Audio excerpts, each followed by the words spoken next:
한국개발연구원 KDI가 5달 연속 부정적인 경기 전망을 이어갔습니다. 건설업 부진이 이어지는 가운데 미국의 관세 변수가 영향을 미쳤습니다. 실손보험이 지난해 1조 6천억 원대 적자를 기록한 것으로 나타났습니다. 지급된 보험금 중 60%는 비급여 보험금으로 나갔습니다. SK텔레콤이 유심 교체 대신 유심을 재설정하는 서비스를 도입했습니다. 아직 유심을 교체하지 못한 잔여 예약 가입자는 722만 명에 달했습니다. 은행들이 예금 유치를 위해 고금리 특판 상품을 속속 내놓은 가운데 달성하기 어려운 우대 조건을 끼워 넣는 경우가 속출하고 있습니다. 홍보한 만큼의 금리를 받지 못할 수 있어 주의가 필요하다는 지적입니다.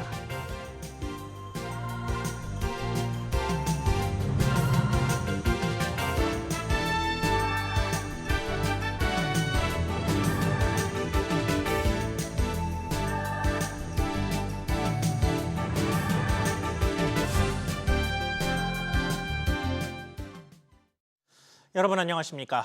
대내외 변수에 휩싸여 어두운 터널로 접어든 우리 경제가 여전히 탈출구를 찾지 못하고 있습니다. 국책연구기관 KDI는 5달째 우리 경제의 하방 위험을 경고했고 OECD는 내년 우리 잠재 성장률이 2% 아래로 내려갈 것으로 전망했습니다. 국내외 기관이 바라보는 우리 경제 상황을 이한나 기자가 보도합니다.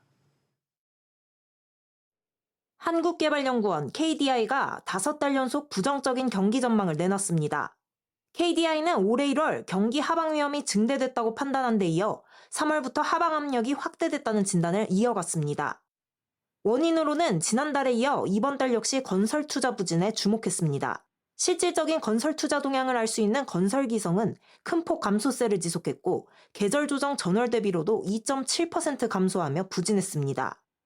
내수를 보면 건설업이 극심한 부진에 빠지면서 내수 회복이 지체되는 측면이 있고요. 대외적으로 보면 미국이 관세를 인상하면서 우리 수출이 많이 줄어들었습니다. 이렇게 대내외 경기 하방 압력이 확대되다 보니까 경기 둔화 평가를 하고 있습니다. 여기에 저출산 고령화가 맞물리며 경제 체질도 악화되고 있습니다. OECD는 내년에 한국 잠재 국내 총생산 성장률을 1.98%로 전망하면서 올해 2.02%보다 0.04%포인트 낮춰 잡았습니다. 트럼프 관세 때문에 우리 성장률이 많이 떨어지고 우리 기초 체력은 노동력, 자본, 그리고 생산성에 달려 있는데 우리나라는 이 3개 요소가 성장률이 떨어지고 있습니다. 잠재 성장률은 기초 요소들의 합이니까 떨어질 수밖에 없는 상태죠. KDI는 오는 14일 상반기 경제 전망을 공개하는데 지난 2월 올해 성장률 전망치를 기존 2%에서 1.6%로 낮춘 바 있어 이번에도 상당폭 하향 조정이 예상됩니다. SBS 비즈 이한나입니다. 이런 와중에 국제 유가 하락으로 안정되고 있는 평균 소비자 물가와 달리 소비자 체감이 큰 생활 품목들에선 연이어 가격 인상 소식이 들리고 있습니다. 이번에는 콘택트 렌즈 가격이 단숨에 10% 넘게 오르는 것으로 확인됐습니다. 물가 상황은 신채연 기자가 전하겠습니다. 4대 콘택트 렌즈 기업 가운데 하나인 알콘이 오는 7월부터 렌즈 가격을 최대 14% 올립니다. 대표 제품인 토탈은 30개의 보름치가 6만 3천 원에서 7만 1천 원으로 프리시전 1은 90개입이 13만 2천 원에서 15만 원대로 인상됩니다. 라면에 커피, 햄버거, 빙수 등 식품 물가가 줄줄이 오르는 가운데 생활용품 부담까지 커지는 겁니다. 국정 공백이 기업의 입장에서는 가격을 올릴 때 부담 없이 올릴 수 있는 하나의 계기가 된다 이렇게 볼 수가 있는 거죠. 원재료의 가격이 올라가거나 생활에 의해서도 영향을 받는다 이렇게 볼 수는 있는 거죠. 지난달 가공식품 물가는 1년 전보다 4.1% 올라 16개월 만에 최고 상승폭을 기록했고 외식 물가도 3.2% 오르며 2%대인 전체 물가 상승률을 크게 웃돌았습니다.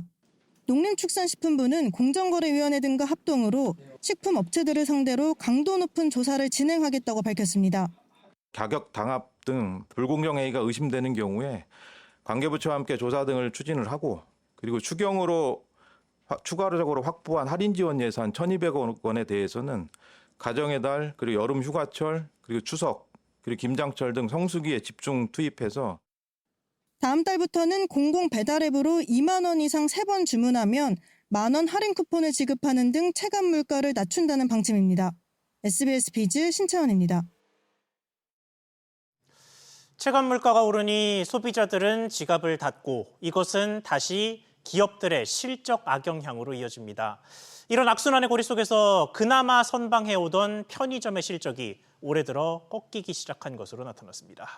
이 내용은 취재기자 연결해 보겠습니다. 최윤하 기자, 편의점들 실적이 어땠습니까? 네, 산업통상자원부의 유통업 매출 동향에 따르면 올해 1분기 편의점 매출은 지난해 같은 기간보다 0.4% 감소로 돌아섰습니다. 편의점 매출은 매년 꾸준히 5에서 10% 성장세를 보여왔는데 매출이 감소한 건 관련 통계 집계를 시작한 2013년 이후 처음입니다. 업체별로 보면 GS25는 1분기 매출은 2% 소폭 늘었지만 영업이익이 35% 급감했고 CU를 운영하는 BGF 리테일도 매출은 소폭 늘었지만 영업이익은 31% 큰 폭으로 감소했습니다. 그나마 증가한 매출마저 5% 증가율이 반토막으로 깎인 수준으로 고물가 고금리에 각종 비용이 증가하면서 수익성이 크게 악화한 것으로 풀이됩니다.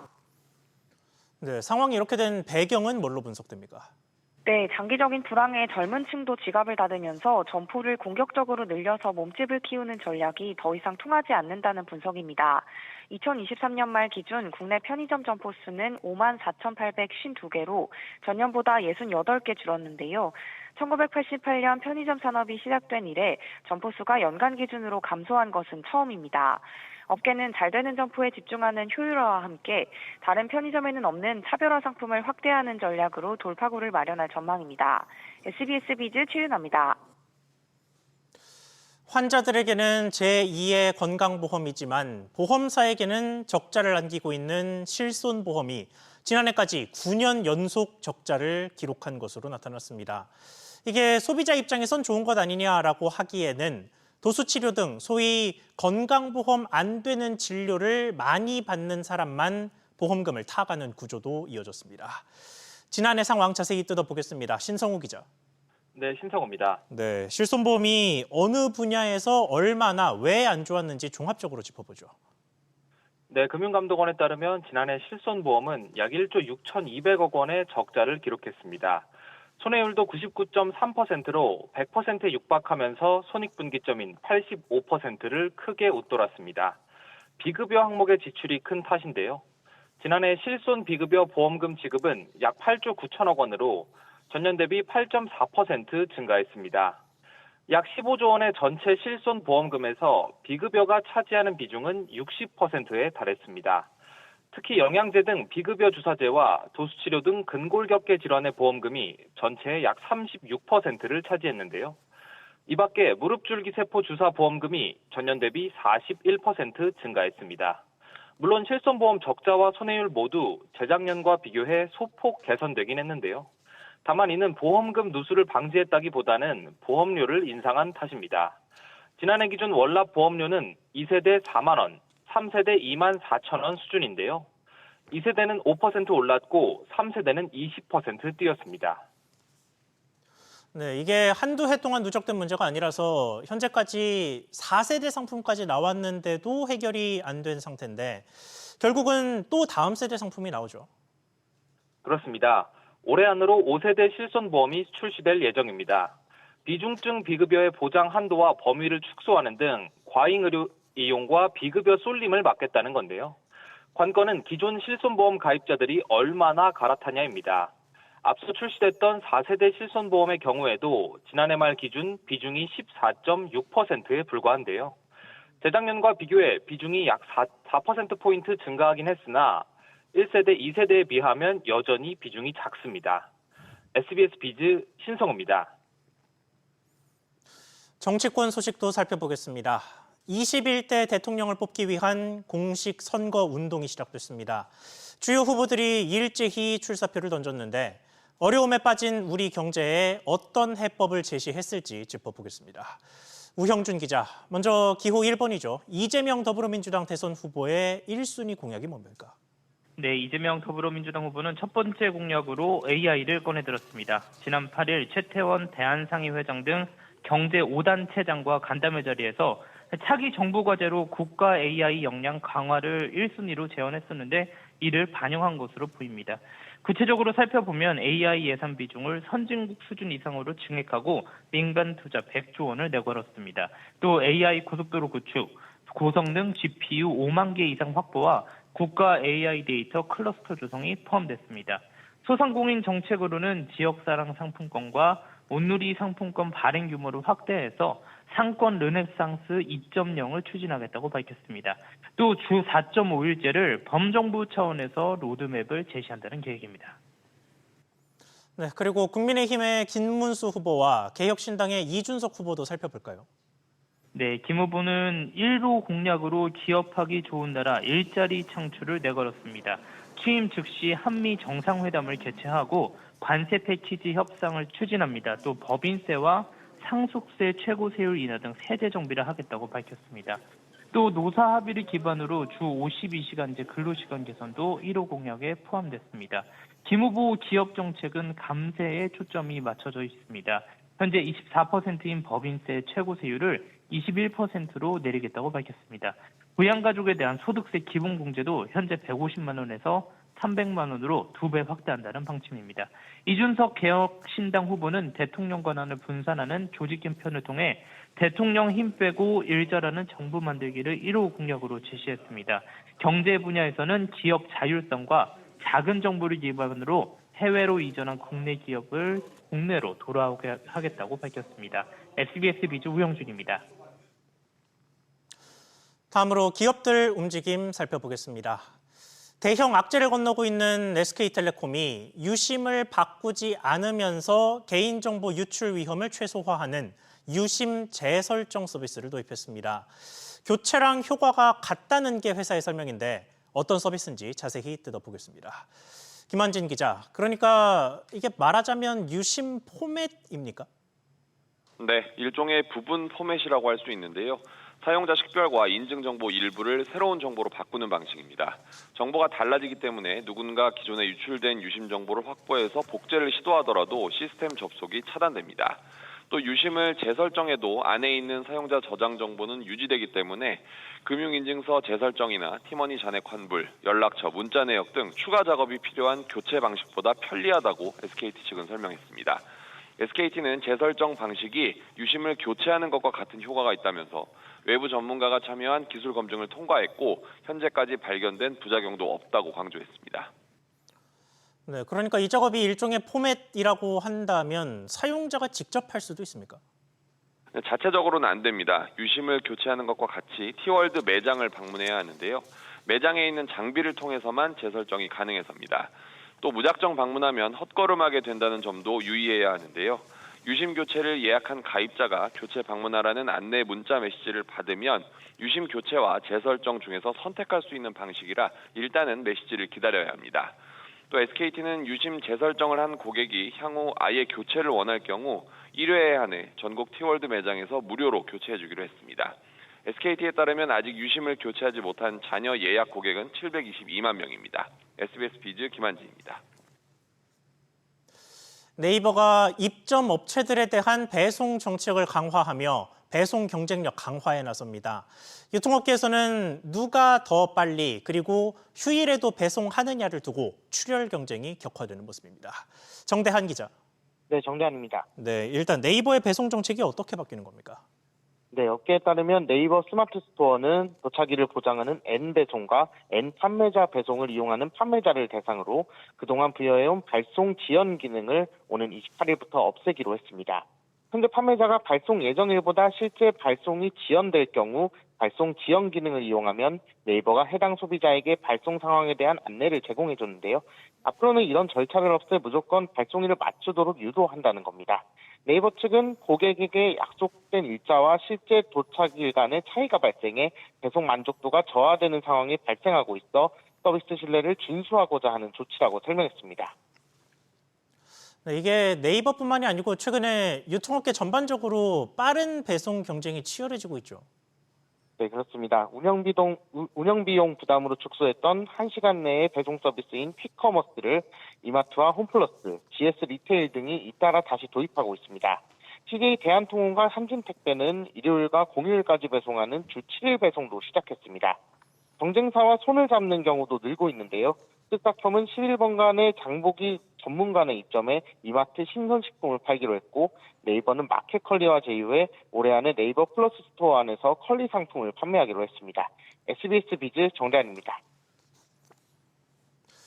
자산운용사들은 펀드를 운용하면서 투자자의 돈으로 기업의 주식을 삽니다. 당연히 의결권이 생깁니다. 그렇다면 그 의결권을 투자자의 이익을 위해서 사용해야 하는데 이제까지는 이를 제대로 행사하지도 않고 또 그 내용을 투자자에게 똑바로 알리지도 않았습니다. 이를 평가하고 나선 금융당국이 아예 미흡한 운용사의 이름을 공개하는 방안까지 검토하고 있는 것으로 확인됐습니다. 박규준 기자, 취재된 내용 전해주시죠. 네, 취재에 따르면 금감원은 최근 자산운용사들 의결권 행사와 공시 현황에 대한 점검에 들어갔습니다. 금감원 관계자는 작년보다 빠르게 점검 분석해서 원장이 말한 대로 네임앤드 쉐임 부분도 같이 해서 5월 말쯤에 시장에 릴리스하려고 한다고 말했는데요. 이 네임앤드 쉐임은 이름을 밝혀서 공개적으로 망신을 줌으로써 이행력을 끌어올리는 정략입니다. 이복근 원장은 지난달에 운용사 대표들을 만나 의결권 행사, 모범 미흡 사례를 적시하겠다고 밝힌 바 있습니다. 금감원은 지난해에는 이 운용사 의결권 행사 점검 발표를 8월에 했는데 점검을 앞당겨서 이번 달 말에 결과를 발표하겠다는 겁니다. 네, 의결권 행사가 미흡했다고 한다면 어떤 페널티가 있는 겁니까? 네, 아무래도 이번 달 말에 점검 결과를 발표를 할 때 네임앤드 쉐임의 내용도 반영할 거라는 게 금감원 관계자의 설명입니다. 지금도 금감원은 의결권 행사, 미흡 모범 사례를 밝히고 있긴 하지만 운용사의 사명은 익명 처리하고 있는데요. 올해는 의결권 행사 불행사한 사유를 미흡하게 쓴다거나 의결권을 내부 지침과 다르게 불성실하게 행사하는 경우 등이 두드러진다면 사명 공개가 될 수 있습니다. 이 가운데 금감원이 올해 마련하겠다는 의결권 행사 비교 공시 시스템은 소폭 개선에 그칠 걸로 보입니다. 관련해서 금감원 관계자는 관련해서 이 포털이 생기는 게 아니고 일부 서식 정비 차원이 될 거라고 보인다고 말했습니다. SBS 비즈 박규준입니다. 최근 시장 금리 하락을 예적금에 적극 반영하고 있는 은행들의 영업 전략에 예금자들의 이탈이 예상되고 있습니다. 이에 은행별로 이를 만회하기 위한 고금리 특판 상품이 줄줄이 나오고 있는데 큰 글씨로 홍보하는 높은 숫자만 보고 가입하시면 기대했던 이자를 못 받으실 수도 있습니다. 어떤 문제가 있는지 짚어보겠습니다. 최나리 기자, 이상할 정도의 우대 조건을 걸어두는 곳들이 있다면서요? 네, 최근 한시중은행에서는 가정의 달을 맞이해 연 8%의 고금리 특판 상품을 내놨습니다. 세대에서 세대로 마음을 전한다며 이른바 선물 적금처럼 소개되어 있습니다. 우대 조건은 까다롭지 않아 관심이 높은데 막상 가입하려면 시니어 세대가 가입 코드를 발급받아야만 하는 추가 내용이 있습니다. 그런데 가입 코드 발급 조건이 꽤 까다롭습니다. 해당 은행으로 처음 급여나 연금을 받아야 하거나 해당 은행으로 계속해서 급여와 연금을 받고 있는 50세 이상의 시니어 고객입니다. 사실상 가족이 아니어도 가능해서 조건이 맞는 2명이 필요한 상품인 셈입니다. 전기 사용을 줄이면 연 최대 7%대의 적금 금리 혜택을 주는 상품도 나왔습니다. 주거지 전기 사용량 절감 여부에 따라 우대 금리를 제공하는 것이 특징인 상품입니다.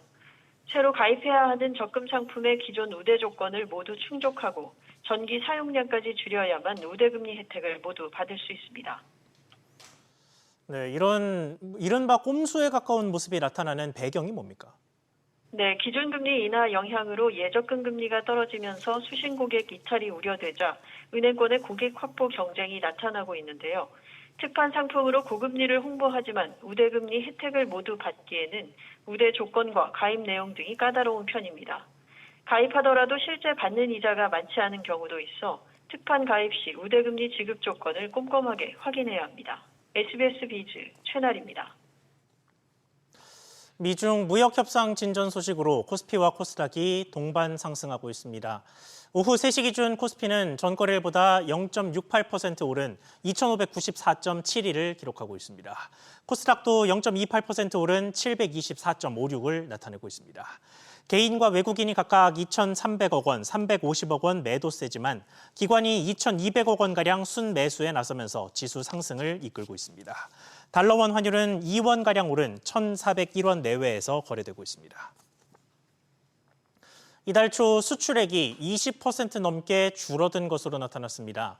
관세청에 따르면 이달 들어 지난 10일까지 수출액은 128억 3,100만 달러로 1년 전보다 23.8% 줄었습니다. 특히 도널드 트럼프 미국 대통령의 관세 정책으로 대미 수출액 규모는 30.4% 급감한 것으로 집계됐습니다. 홈플러스 사태를 수사 중인 검찰이 신용평가사 2곳에 대한 조사에 착수했습니다. 서울중앙지검은 오늘 오전 한국기업평가와 한국신용평가사무실에 대한 압수수색에 나섰습니다.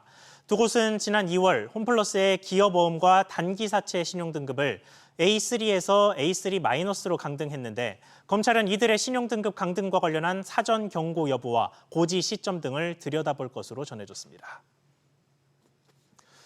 금융감독원이 최근 직원의 업무상 배임으로 46억 원 규모의 금융사고를 공시한 KB국민은행을 상대로 수시검사에 착수했습니다. 올해에만 국민은행의 금융사고 발생 공시가 4차례에 이르자 금감원이 검사에 나선 것으로 해석됩니다. 지난달 셋째 주부터 진행 중이었던 하나은행에 대한 수시검사는 외부인에 의해 64억 원 규모의 금융사고까지 더해지면서 검사가 연장됐습니다. 5대 시중은행의 금융사고 피해 규모는 올해에만 858억 원에 달했습니다.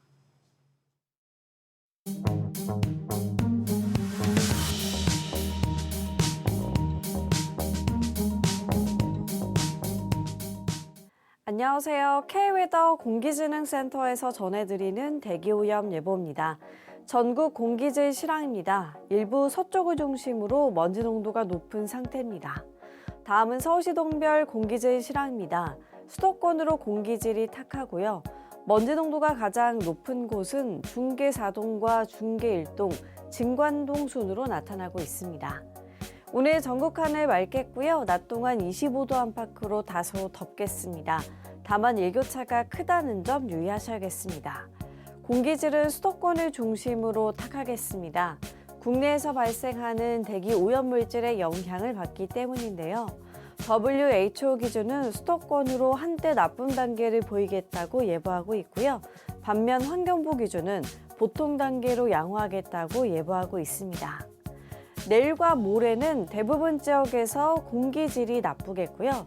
그 밖의 날의 공기질은 청정하겠습니다. 대기오염 예보였습니다.